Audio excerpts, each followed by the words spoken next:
Demostración que Jehová no es Satanás, ni Jesús significa cerdo, caballo, hijo de Zeus, golondrina. Antes de visualizar este video y para una mejor comprensión del mismo, recomendamos ver nuestro video titulado ¿Por qué a Yahweh en idioma hebreo lo representan dentro de un pentagrama esotérico? Donde usted podrá verlo dando clic a la pestaña que sale en pantalla. También hay todo un plan satánico del mismo infierno para enlodar a Jehová, que para los grupos anticristianos, mesiánicos y judaizantes dicen que significa Satanás, que el Señor los reprenda. Estos grupos anticristianos se basan en lo que dice la concordancia Strong referente a cierta parte o fragmento del nombre Jehová, que más adelante abordaremos. Los grupos mesiánicos y judaizantes, cuando entablan una conversación con un cristiano evangélico y este nombra a Jehová, inmediatamente el mesiánico o el judaizante le dice de manera intimidatoria que ese nombre significa Satanás, por lo que si eso fuera cierto, entonces Yahweh también significaría Satanás. Y decimos esto por todo lo que abordamos en nuestro video. ¿Por qué a Yahweh en hebreo lo representan dentro de un pentagrama esotérico? Lo cual sería una blasfemia, ya que también hay todo un plan satánico para enlodar a Yahweh. Y por ello, usted, amado hermano cristiano evangélico, cuando se sienta intimidado por los mesiánicos y judaizantes, debe mostrarle el video que enloda a Yahweh, o los enlaces que dejaremos en la sección de descripción del video, donde la élite cabalista masónica identifica el nombre de Yahweh con el pentagrama satánico. Y al hacer usted esto, tenga la seguridad que esa persona mesiánica o judaizante no se atreverá en adelante a atacar o intimidar a algún cristiano evangélico diciendo que Jehová significa Satanás, que el Señor lo reprenda. Origen del nombre Jehová. El nombre de Jehová se deriva de IHWH y procederemos a explicarlo brevemente. El Antiguo Testamento fue escrito en hebreo y el nombre de Dios en hebreo consta de 4 letras, que significa Él es o el que causa la existencia, vale decir el Ser Supremo. Y es tan sagrado para los hebreos que no se atrevían a pronunciarlo, y por eso lo llamaban Adonai o Edoná, que significa el Señor. Los judíos masoretas colocaron unas tildes vocálicas, unos dicen con la finalidad de que los gentiles no descubrieran el nombre verdadero del Dios IHWH, y otros dicen que agregaron dichas tildes en virtud que el nombre del Dios IHWH es un nombre tan sagrado que no se debería pronunciar por labios de hombres pecadores. Sea como fuere, en ambos casos es que se llegó a colocar unas tildes vocálicas, que posibilitaron posteriormente a que se le agregaran vocales a IHWH, resultando Yahweh. En el hebreo no existen las vocales. La pregunta que se impone aquí es, ¿cómo se llegó de IHWH a Jehová? Los escribes masoretas combinaron las vocales E o A de Edoná o Adonai, que significa el Señor, con las consonantes de IHWH, para recordar al lector que debe decir Adonai cada vez que aparece la palabra Yahweh. Cuando los protestantes tradujeron la Biblia en Alemania, ellos no se habían enterado de la sustitución de vocales, y por eso cuando vieron las vocales de Adonai escritas con las consonantes de IHWH, lo transcribieron tal como estaba, y esto creó la palabra Jehová, y siendo que no tenían la letra I en alemán, la sustituyeron por la J, creando la palabra Jehová, y cuando se tradujo al español se suprimió la H, por cuanto ninguna palabra termina en esa consonante, y se acentuó en la vocal A, resultando Jehová. Los grupos mesiánicos y judaizantes dicen que Jehová significa Satanás, porque se basan en lo que dice la concordancia Strong. En el numeral 1942 la palabra hebrea Abba significa iniquidades, agravios, antojo, deseo, abismo, destrucción. Y en el numeral 1943 la palabra hebrea Obá significa quebrantamiento, ruina, desastre. ¿Será cierto que Jehová significa el Dios de la ruina, de la destrucción y de la calamidad que es típico de Satanás? Como las personas que sostienen esto no son lingüistas, argumentamos que hay palabras compuestas que pueden contener nombres cuyas partes que la integran pueden significar cosas distintas. Les vamos a dar un ejemplo dentro de nuestro propio idioma. Por ello, en la siguiente imagen veremos una lista de apellidos españoles compuestos. Así tenemos el apellido compuesto Malpartida, que está señalizado en resaltador amarillo. Malpartida es un apellido que tienen 1.132 personas en España, por lo que se podría separar su apellido de este modo: Mal más Partida. Y si lo llevamos a otro idioma, por ejemplo, el inglés, sería Bat más Split, o su sinónimo Divide, que significa dividir. Por lo tanto, se podría decir que la señorita Elena tiene un apellido tanto en español como en inglés, como que tiene un significado de malo, negativo, o podría interpretarse como el mal que divide. En consecuencia, un lingüista nos dirá con mucho más conocimiento que una palabra compuesta puede tener un significado distinto que el que tiene por separado, como en el caso del apellido Malpartida, y el caso es idéntico al nombre Jehová. ¿Me dejo entender? Por lo tanto, los mesiánicos y judaizantes, al mostrar un profundo desconocimiento lingüístico, satanizan el nombre de Jehová, cuando lo asocian a los numerales 1942 y 1943, que son las palabras hebreas Abba y Obá, respectivamente. Cristiano, hemos demostrado cómo de Yahweh se llegó a Jehová. Y si los mesiánicos y judaizantes dicen que Jehová es Satanás, Dios de la destrucción, ruina, calamidad, y dado lo tratado en nuestro video, ¿por qué a Yahweh en hebreo lo representan dentro de un pentagrama esotérico? Entonces Yahweh significaría también Satanás, lo cual sería una blasfemia, y por tanto, ni Yahweh ni Jehová tienen conexión alguna con Satanás. Que el Señor lo reprenda. Ciertamente, el nombre verdadero de Dios es Yahweh, y Jehová es un híbrido, es decir, el hecho de que por un error lingüístico o gramatical se haya cambiado la I por J, no por eso se debe satanizar ni sostener que Jehová significa Satanás, o el Dios de la ruina, calamidad, etc. Y otras sandeces más que ellos dicen, pues Dios sabe que cuando un cristiano nombra a Jehová, se está refiriendo en su corazón a Yahweh o Adonai, el verdadero Dios del cielo. En el libro titulado Jehová, Yahweh o Yahvé de Roger Casco Herrera, en el apéndice 3 titulado Jehová y Yahvé son demonios, en la página 55, nos dice que existe un demonio llamado Jehová, y su poder consiste en el poder dinámico de las vocales I, E, O, U, A, y el otro demonio es Yahvé, sin acento, el cual es de gran jerarquía y que luchó con Jesús en la montaña y sigue luchando con él por el gobierno de nuestro mundo. Estos demonios han sido nombrados por varios conspicuos satanistas, entre ellos el coronel Arnoldo Crum Heller, Alistair Crowley y Samael Aun Weor, entre otros. En la descripción del video dejaremos el enlace para la descarga gratuita del libro Jehová, Yahweh y Yahvé, que recomendamos su lectura. De otro lado, les hacemos llegar una información que obtuvimos de Wikipedia, y es que la lengua hebrea antigua, de la época de Moisés, los profetas, etc., ha sufrido variaciones en el tiempo. Incluso hacia el siglo II o III después de Cristo, el hebreo dejó de hablarse, es decir, era una lengua muerta, y que solo la usaban para fines litúrgicos y en la literatura.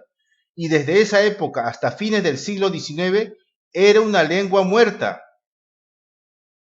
Y fue un sionista de nombre Eliezer Ben Yehuda, quien es el padre del hebreo moderno, que sirvió de base para la lengua del Estado moderno sionista de Israel. Los verdaderos y benditos rabinos judíos se opusieron siempre a la formación de un Estado sionista. En nuestro video, ¿por qué a Yahweh en hebreo le representan dentro de un pentagrama esotérico? Expusimos que los Illuminati Rothschild fueron los verdaderos artífices de la creación del Estado moderno de Israel, a través de su esbirro, el masón Teodoro Herzl, que ante el mundo fue la cara visible para la fundación del partido político sionista, y por tanto Eliezer Ben Yehuda, al ser un sionista, pertenece también a la sinagoga de Satanás, según Apocalipsis capítulo 2 versículo 9 y capítulo 3 versículo 9. ¿A dónde queremos llegar con todo esto? Con ello queremos establecer que el hebreo moderno difiere del hebreo clásico que hablaban los patriarcas y profetas, donde el sionista Eliezer ben Yehuda fue quien rescató el idioma hebreo antiguo, que ya era una lengua muerta hacia el siglo II o III después de Cristo, y que creó esa nueva lengua hebrea hecha a su medida, la misma que no es confiable, ya que la concordancia Strong recoge aportes de la nueva lengua hebrea resucitada por este sionista. Si en nuestro video titulado ¿Por qué a Yahweh en hebreo lo representan dentro de un pentagrama esotérico? Tanto los cabalistas como la masonería y el satanismo han querido embarrar a Yahweh. ¿Creen ustedes que el mismo sionismo, la masonería y los cabalistas no habrán querido embarrar a Jehová cuando la concordancia Strong establece en los numerales 1942 y 1943 que las palabras Abba y Oba respectivamente aluden a destrucción, ruina, calamidad, etc.? A estas alturas, no debe olvidar usted que Illuminati, masonería y sionismo constituyen la misma sopa con diferentes ingredientes. Precisamente a la izquierda del gráfico vemos a Jacob Rothschild, Illuminati, masón y sionista, a Teodoro Herzl, masón y sionista, a Benjamín Netanyahu, masón y sionista. Por lo tanto, la concordancia Strong tampoco es confiable.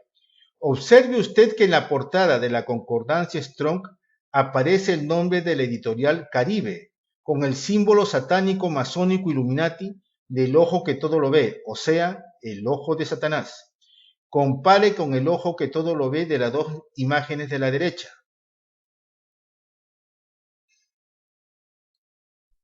Para confirmar el hecho que la lengua hebrea fue una lengua muerta hacia el segundo o tercer siglo después de Cristo, citaremos la enciclopedia Wikipedia en el párrafo de evolución histórica, la parte resaltada en amarillo. Algún tiempo después de la segunda revuelta judía, el hebreo murió como lengua vernácula en Palestina, probablemente a finales del siglo II o III. Sin embargo, siguió siendo usada por los judíos como una lengua religiosa, erudita y literaria, y también es hablado en ciertas circunstancias.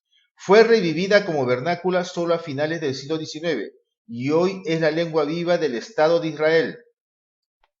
Y en la sección Hebreo Antiguo de la enciclopedia Wikipedia nos dice que el hebreo dejó de hablarse alrededor del siglo IV, aunque siguió utilizándose en la literatura y sobre todo en la liturgia y con propósitos académicos. En Palestina fue sustituido como lengua hablada principalmente por el arameo.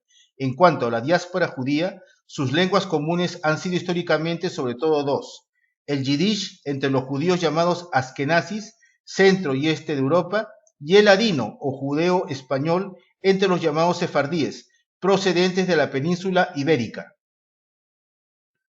Y en el párrafo del hebreo moderno, Wikipedia nos dice que el renacimiento del hebreo como lengua moderna se inicia con los esfuerzos de Eliezer ben Yehuda, un ardiente revolucionario en la Rusia zarista en sus inicios, que posteriormente se une al movimiento nacional judío, germen del movimiento sionista, y emigra en 1881 a la entonces Palestina, una provincia del extinto Imperio Otomano.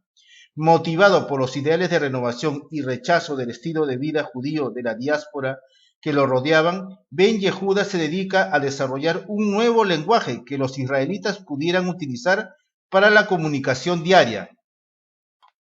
Como en un principio la mayoría de hablantes de hebreo moderno tenían antepasados europeos y durante siglos el hebreo fue una lengua de uso litúrgico y académico, y era una lengua muerta de tipo litúrgico, el renacimiento del hebreo como lengua materna de una comunidad fue acompañado de una notable influencia de tipo sustrato de las lenguas europeas, perdiéndose las faringales y algunas fricativas. Allí hay un párrafo fundamental cuando dice que el hebreo moderno recoge influencias de las lenguas europeas, vale decir, del idioma de los házaros askenazis, de los cuales provienen los sionistas, que no tiene linaje semita, por cuanto jamás estuvieron en Tierra Santa. Y esto lo veremos en nuestro video, en defensa del verdadero Israel.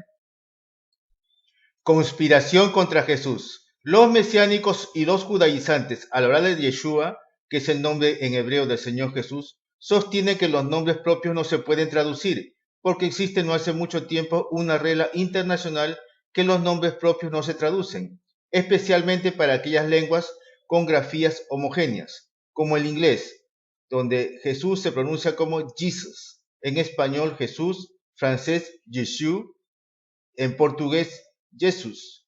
entre otros idiomas, es decir, en aquellos idiomas que gozan de los mismos signos de escritura en su alfabeto, tales como A, B, C, D, etc. Pero, ¿qué ocurre cuando las grafías de escritura del alfabeto de un idioma difieren completamente de otro? Como el árabe, chino, coreano, hindú, japonés, ruso, inglés. Entre estos idiomas sus signos de escritura son completamente diferentes. ¿Cómo conocemos los nombres? Precisamente, aquí hay toda una excepción a esa regla general cuando se trata de la traducción de los nombres propios, en especial cuando es entre idiomas con signos de escritura completamente diferentes. Y esto es conocido por los expertos en el tema, y por eso existen los filólogos, y en particular los filólogos de la Biblia, quienes sometieron los nombres propios a una técnica llamada transliteración. La transliteración es el proceso de representar los signos de un sistema de escritura con los signos de otro, de tal modo que el lector pueda recuperar la grafía original de una palabra, aunque se desconozca el idioma original. Por ejemplo, en lenguas que tienen diferentes grafías o alfabetos, como el ruso, el chino, coreano, hindú, japonés, es común hacer transliteraciones de un idioma a otro. En otras palabras, si usted no entiende otro idioma con un sistema de escritura completamente diferente al suyo, con la transliteración podría entenderlo en su idioma. El Antiguo Testamento fue escrito en hebreo y arameo, y dado que el Nuevo Testamento fue escrito en griego koiné, el nombre del Señor Jesús en hebreo es Yeshua, que significa Salvador, y fue transliterado al griego como Isus. Para los entendidos, que son los filólogos, las transliteraciones no tienen significado. El significado permanece en la grafía original, y esto es algo que hay que recalcar. La transliteración en el Antiguo Testamento del hebreo al griego fue llevado a cabo por 72 sabios judíos quienes hablaban griego, y fue ordenado por el rey griego de Egipto, Ptolomeo II Filadelfio, quien vivió entre el 284 al 246 a.C. A continuación, ofrecemos un extracto del libro de Roger Casco titulado Su nombre, de la serie ¿Quién es Jesucristo?, página 62, donde nos dice que la Biblia Septuaginta ofrece evidencias históricas de transliteraciones, es decir, que los sabios judíos transliteraron nombres hebreos al griego. ¿Cómo transliteraron Yeshua? Veamos una vez más Esdras capítulo 3, verso 2. Entonces se levantaron Jesúa, hijo de Josadac, y sus hermanos los sacerdotes, y Zorobabel, hijo de Salatiel. En la Biblia hebraica Stuttgartensia, Esdras 3, verso 2 se puede ver así, tal como se muestra en el rectángulo. Note que el nombre Jesúa encerrado en un círculo verde es la transliteración del vocablo hebreo Yeshua, encerrado en un círculo rojo, que corresponde a la Biblia hebraica Stuttgartensia. En la imagen, en el primer rectángulo tenemos el verso de Esdras 3.2, en la versión de la Biblia Septuaginta. Note que el círculo rojo tiene el nombre griego Isus, que coincide con el nombre Isus encerrado en un círculo morado del Evangelio de Mateo, capítulo 1, verso 16 de Westcott Hort. Esto significa que la transliteración de Isus por Yeshua se había construido tiempo atrás, entre el siglo III y II a.C., por sabios judíos. La pregunta que se impone aquí es, ¿por qué el nombre del Mesías no es Jesús en español? Por la sencilla razón de que el Nuevo Testamento fue escrito en griego koiné, y en ese caso el idioma universal en aquella época del esplendor de Roma era el griego, por lo que cuando se transliteró el nombre hebreo Yeshua al griego, se hizo como Isus. Y hay que hacer hincapié el hecho de que los eruditos helenistas que transliteraron Yeshua al griego tuvieron que aplicar una regla gramatical, mediante la cual el Imperio Romano usaba para naturalizar los nombres no griegos, que correspondían a las personas de las naciones conquistadas, y era que tenían que agregarle la letra sigma al final, que es la equivalente a la S, por lo que si no hubiera existido esa regla gramatical, el nombre del Mesías en griego hubiera sido Isu, y en español hubiera quedado como Jesús, faltando solo la letra A para que sea igual a Jesúa, o sea Yeshua, del Antiguo Testamento, que aparece en Esdras 3, verso 2. Se sabe que el nombre griego Isus era utilizado por familiares, amistades, discípulos, apóstoles e israelitas contemporáneos al Señor Yeshua. Incluso los mismos fariseos y saduceos usaron el nombre Isus para denunciar falsamente al Señor ante las autoridades romanas. Ningún judío podía dirigirse a un romano hablando hebreo o arameo, menos frente a una autoridad como el gobernador Pilato y el tetrarca Herodes. Todos ellos debían utilizar el griego común como mínimo o el latín. Y como repetimos, siendo que el Nuevo Testamento fue escrito en griego koiné, el nombre griego Isus fue transliterado al español, para lo cual la sílaba ou de Isus es un diptongo, por lo que por semántica la mejor adaptación comprensible del diptongo ou es u, y finalmente hemos obtenido el nombre Jesús. Jesús no era griego, es verdad que su nombre hebreo fue obligatoriamente naturalizado por causa del imperio, pero él era el judío Yeshua. Jesús, Isus y Yeshua son la misma persona. Los grupos mesiánicos y judaizantes satanizan el nombre griego del Señor Jesús, que es Isus, aduciendo que significa una serie de blasfemias tales como cerdo, caballo, golondrina, Zeus, etc., que luego abordaremos. Y dicen que el Nuevo Testamento fue escrito en hebreo, y eso es una mentira porque no tienen cómo probarlo. Sostienen que los helenistas, o sea, los judíos que hablaban griego, eran unos mercenarios al servicio de Roma, y que por eso destruyeron el supuesto Nuevo Testamento en hebreo. Y sin embargo, no presentan pruebas. Lo que ellos han urdido es toda una teoría de conspiración para decir que el Nuevo Testamento originalmente fue escrito en hebreo. Falso de toda falsedad. Fue escrita en griego koiné. Por ello, veamos lo que dice la enciclopedia Wikipedia al respecto. El griego del Nuevo Testamento es esencialmente griego koiné, no obstante suele ser considerado como variedad independiente por la importante influencia que tienen el arameo y el hebreo, las lenguas maternas de sus escritores, en la sintaxis y en léxico, así como la incorporación de neologismos cristianos. Para entender adecuadamente esta influencia hay que tener en cuenta que la lengua vehicular de la parte oriental del Imperio Romano era el griego, y por tanto esta fue la elegida por los judíos cristianos para su predicación tanto a los paganos como a los judíos de la diáspora en Grecia, Egipto y otros territorios orientales del imperio. Otra gran influencia en la redacción del Nuevo Testamento es la Biblia de los 70, la traducción griega del Antiguo Testamento del siglo III a.C., tanto por su importancia en el griego empleado como por su presencia a través de citas. Los mesiánicos y judaizantes, intentando embarrar el nombre del Señor Jesús en griego, que es Isus, y que supuestamente significaría caballo, golondrina, según la concordancia Strong, que ya sabemos es muy dudosa, porque contiene hebreo moderno, el cual fue resucitado por el sionista Eliezer ben Yehuda, 1858-1922, y por ser sionista estaba al servicio de los Illuminatis Rothschild. Y el idioma hebreo fue una lengua muerta a partir del siglo II o III después de Cristo, y donde la editorial Caribe exhibe el símbolo satánico del ojo que todo lo ve en la portada de la concordancia Strong. La misma que en el numeral 1887 nos muestra la palabra hebrea G, que significa he aquí, miren, he aquí. Y en el numeral 5483 la palabra hebrea sus tiene dos significados. La primera, que es la letra O, y la segunda significa, y esto mírenlo, el subrayado en rojo, saltar, brincar, caballo, golondrina, caballería, caballo, corcel, grulla, veloz. Dado que el nombre Jesús en español se puede descomponer como G más sus, por lo que reemplazando esas palabras por sus respectivos significados en hebreo, los mesiánicos y judaizantes argumentan a un cristiano al decir Jesús, está diciendo, he aquí, miren el caballo, miren la golondrina. Y esto es absurdo, porque están aplicando significados de dos palabras hebreas a un nombre en español, producto de la transliteración del griego, y que ha sido separado como G más sus, que en español la unión de ambas no constituye una palabra compuesta, por lo que G en español no tiene significado y la palabra sus es un adjetivo posesivo.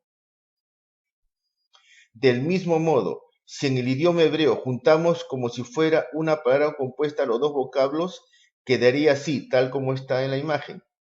Y si lo llevamos en un traductor, las dos palabras hebreas no se traduce como miren el caballo o miren la golondrina. Es pues falso dicho argumento. Es parecido al ejemplo que citamos anteriormente del apellido compuesto malpartida, que por el hecho de separarlo mal más partida no significa que una persona esté partida o dividida por el mal, y ello traducido en cualquier idioma no significa algo negativo.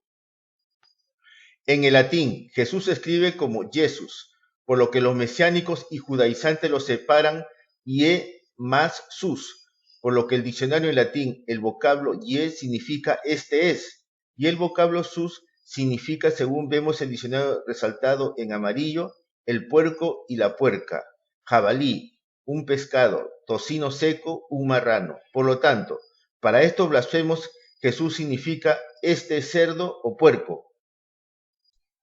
En el griego, hemos visto que el nombre del Señor Jesús se pronuncia como Isus, y los mesiánicos y judaizantes lo presentan como si fuera un nombre compuesto, algo que no es cierto. Por lo que ellos hacen es fragmentar el nombre griego de Jesús de la siguiente manera: el vocablo ie más el vocablo Sous, donde Sous es una abreviación de Zeus, por lo que significaría hijo de Zeus. En otras palabras, Isus vendría a ser uno de los hijos no reconocidos del dios griego Zeus. Cada una de esos nombres como caballo, golondrina, cerdo, hijo de Zeus, que en realidad son blasfemias, son inexistentes, carentes de sentido lógico, así como de aplicación lingüística y de evidencia histórica. No existe ningún académico serio que pueda justificar este tipo de argumentos como valederos. Otorgar una explicación acomodada, irreal y fraudulenta a una palabra solo por su sonido similar en otra lengua no es solo una grande equivocación, sino una demostración de ignorancia. Hay que recordar que los nombres Jesús e Isus son transliteraciones del hebreo. Solo las grafías originales mantienen sus significados. Los mesiánicos y judaizantes constituyen varios grupos y cada uno asegura mencionar el nombre verdadero del Señor Jesús en hebreo, por lo que el pastor, maestro, profesor y escritor Gary Shogren, en su blog Razón de la Esperanza, en el tema Yeshua, Isus, Jesús, ¿alguna otra forma? ¿Quién está en lo correcto? En formato PDF en la página 12, asegura haber encontrado hasta 12 nombres que reproduciremos: Yeshua, Yehoshua, Yehoshuach, Yahusha, Yahshua, Yahushua, Yahawashach, Yahushua, Yaishua, Yahawash, Yahawashi, Yashwach.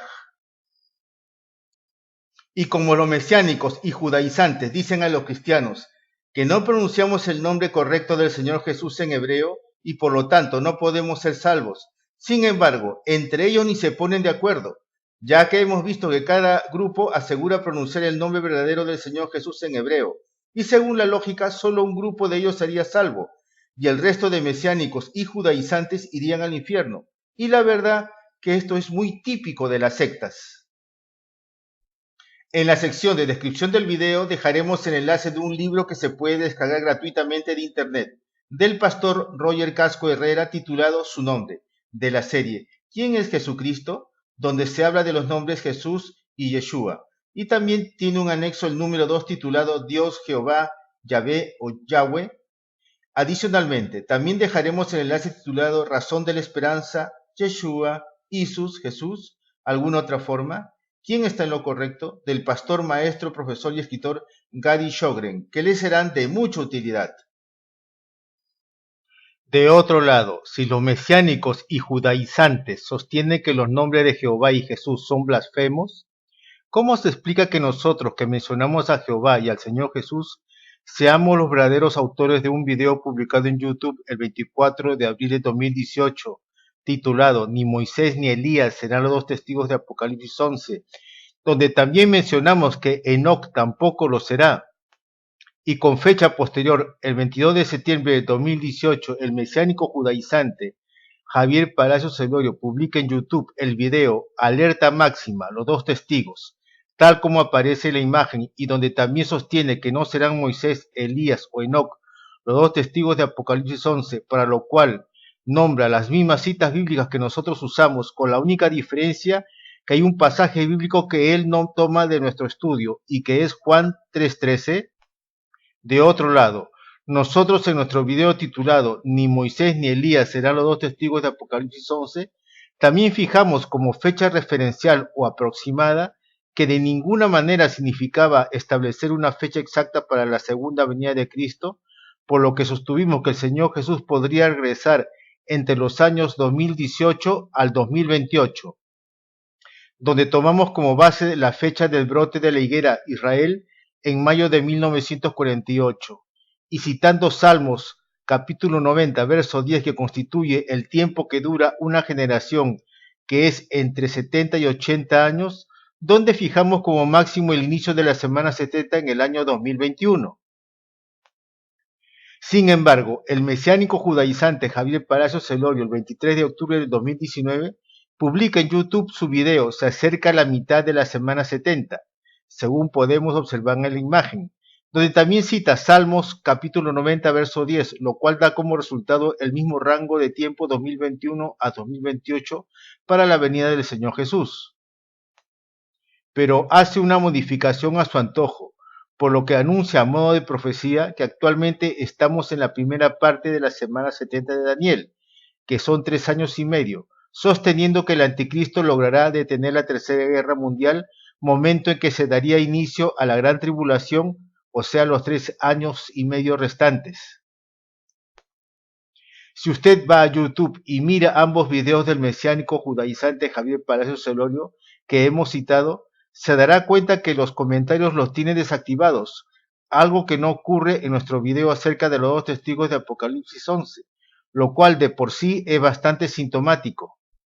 La pregunta que se impone aquí es, ¿cómo es posible que un mismo estudio donde se llega a establecer que tanto Moisés, Elías o Enoc no serán los dos testigos sean publicados primero por nosotros el 24 de abril de 2018 y del judaizante Palacios Celorio haya sido publicado mucho tiempo después, el 22 de septiembre de 2018? ¿No se supone que porque él menciona los nombres correctos, Yahweh y Yeshua, debió publicarlo antes de nosotros que somos cristianos, y que según los mesiánicos y judaizantes los cristianos no son salvos, ni tienen al Espíritu Santo morando en ellos, ni mucho menos tienen la iluminación del Ruach HaKodesh? Este hecho es una prueba más de que los cristianos al mencionar Jehová y Jesús, el Señor Dios de los cielos lo acepta, porque al nombrarlos, Él sabe que nuestro corazón nos estamos dirigiendo a Él, y nombrarlos es tan válido como nombrar a Yahweh y Yeshua. Por lo tanto, los cristianos somos parte del pueblo de Dios.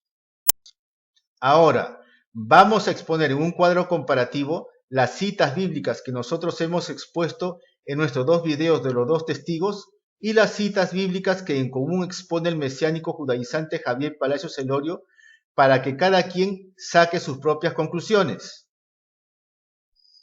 Precisamente las citas bíblicas en común entre el estudio del judaizante Javier Palacios Celorio y de nuestros dos estudios sobre los dos testigos, la misma que son 13, a saber, Deuteronomio 34:5, Hebreos 9:27, Primera de Corintios 15:50, Primera de Corintios 15:40, Éxodo 33:20, Primera de Reyes 17:1, Segunda de Reyes 3:14, Apocalipsis 1:10, Romanos 8:1, Primera de Juan 3:6, Mateo 17 del 11 al 13, Mateo 16 del 13 al 16, Santiago 5, versos 17-18. De todos esos versículos en común, hay uno que no cita el señor Javier Palacios Celorio y es Juan 3:13, que está señalizado en un rectángulo rojo y que es extremadamente fundamental y determinante para sustentar que Moisés, Elías o Enoc no serán los dos testigos. Por ello, mis amados, debemos cuidar de atribuir poderes al idioma. La autoridad se encuentra en el respaldo de la vida de Cristo en sus siervos.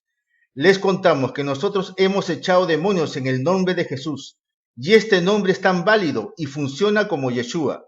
En consecuencia, cristiano, no te sientas intimidado cuando un mesiánico o un judaizante te diga que el nombre de Jesús es pagano, blasfemo, y todas las sandeces que ellos sostienen y que hemos refutado en este video.